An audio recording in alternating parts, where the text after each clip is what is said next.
How to become an anger management counselor. As an anger management counselor, you'll help others manage their anger in a therapeutic manner or through mental health treatment. You may work with criminal offenders, if you decide to work as a counselor for people who are required by the court to have anger management counseling or classes, by counseling them individually or in groups, monitoring how they are doing. You'll also work with people who decide they have anger issues and want to deal with them. For the most basic certification, you just need a bachelor's degree, but to become a professional mental health counselor, you'll need a master's degree, as well as other certifications and licensing. Becoming a professional counselor. Get ahead in high school. One way to get a jump on being a professional counselor is to start in high school. Try to take as many psychology classes as you can so you can already get to work in your field. You can also take concurrent classes at a local community colleges if your school lets you do that. Talk to your guidance counselor to find out more. Earn a bachelor's degree. To be a professional counselor, you must start with a bachelor's degree. It doesn't necessarily need to be in psychology or counseling, but if you plan to pursue that field, it's a good idea to start learning it in your undergraduate coursework. Plus, having a degree in a related field can help you get into the graduate program you want. During your time as an undergraduate, try to focus on courses that offer training in anger management. You can also take related courses, such as family counseling or substance abuse and addiction. Classes in communication could also be helpful. If you want to develop your skills, consider joining a peer mediation group on campus, which can help you develop skills you need as a counselor. While you don't need to be a professional counselor to provide anger management counseling to individuals, you need to take these steps if being a professional counselor who specializes in anger management is your goal. If you want to just provide counseling in anger management while working in a related field, such as a school counselor or pastor, you can just work on certification for anger management. However, you'll still need a bachelor's degree. Obtain a master's degree. To work as a professional counselor, you must get a master's degree. Generally, your degree needs to be in psychology, marriage and family therapy, clinical mental health counseling, or something similar. You will need to narrow your field a bit when you enter graduate school. That is, you can work on a general psychology degree, but you can also narrow down to a specific type of counseling, such as marriage and family counseling.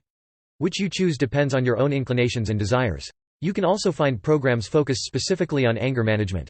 Most programs offer a degree in another type of counseling, such as marriage and family or youth counseling, with a focus on anger management. To help increase your chances of finding a job, choose a program that is accredited by the Council for Accreditation of Counseling and Related Educational Programs (CACREP).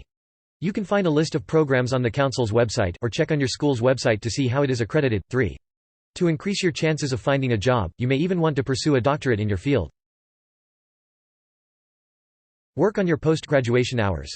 Once you graduate, you can't immediately start practicing as a counselor on your own. Instead, you must gain an internship or residency to work as a counselor with supervision. Each state varies on how many hours you must work before you can gain your license. Check with your state's licensing board to find out how many hours it requires. You'll need to put in somewhere between 2,000 and 4,000 hours to work towards your license. To find an internship or residency, check with local clinics and hospitals. Your school should also know of available opportunities. In some cases, you may not need this experience after school if you're in a CACREP accredited program. Get national certification. Working on national certification is important because it shows you meet certain national standards. However, it is not a license to practice in the state you live in, meaning you'll still need state licensing.